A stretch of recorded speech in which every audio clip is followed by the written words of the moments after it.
A shipfitter is a person who has the responsibility to make sure that all necessary repair work on the ship is done properly and efficiently. But in today's shipping industries, there are plenty of ships without fitter. How can this be?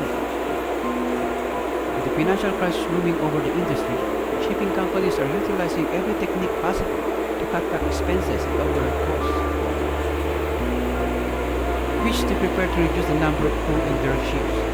The most commonly take out in the lineup is the ship's fleet. In attempt to do so, the number of crew members on the ship is being reduced to compensate the necessary expenses. As a result, mariners are experiencing substantial increase in workload with an increase in resources. This is witnessing almost across all shipping companies around the world. The higher demand for workload with the same improvements and increasing payment. It's becoming a norm in the shipping industry.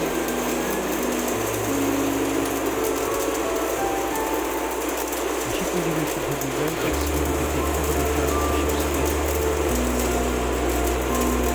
New pattern fabrication should be done in write-ups and prepared by a dock fitter.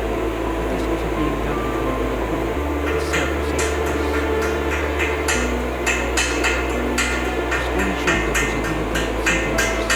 There are no tasks that can be done as we see we are all alone with ourselves. Focusing with the management level and the one who will open the demand of this industry standard of lack of personnel.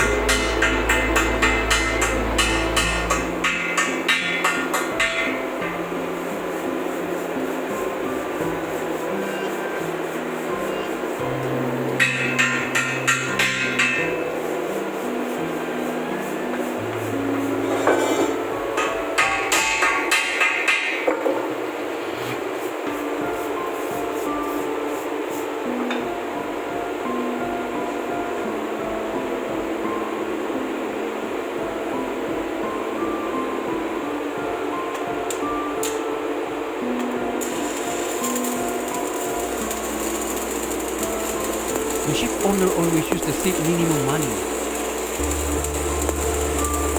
Minimum state money is the level of money that will ensure the ship is sufficiently, effectively, and efficiently manned to provide safety and security of the ship, safe navigation and operation at sea.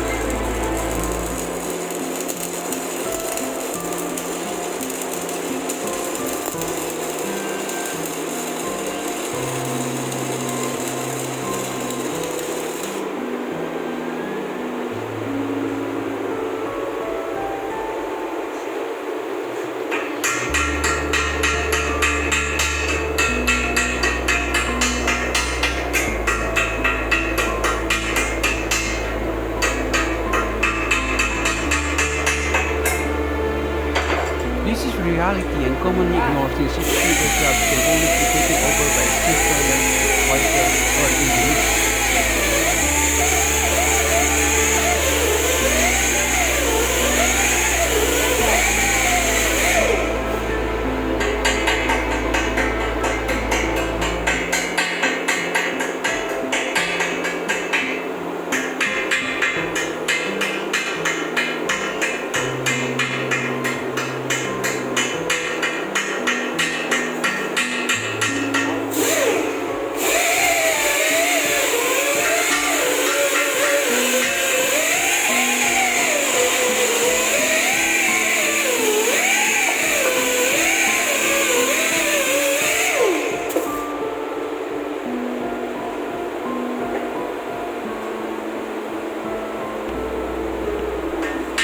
Life of seafarers. We didn't stop when we are tired. We stop when the job is done.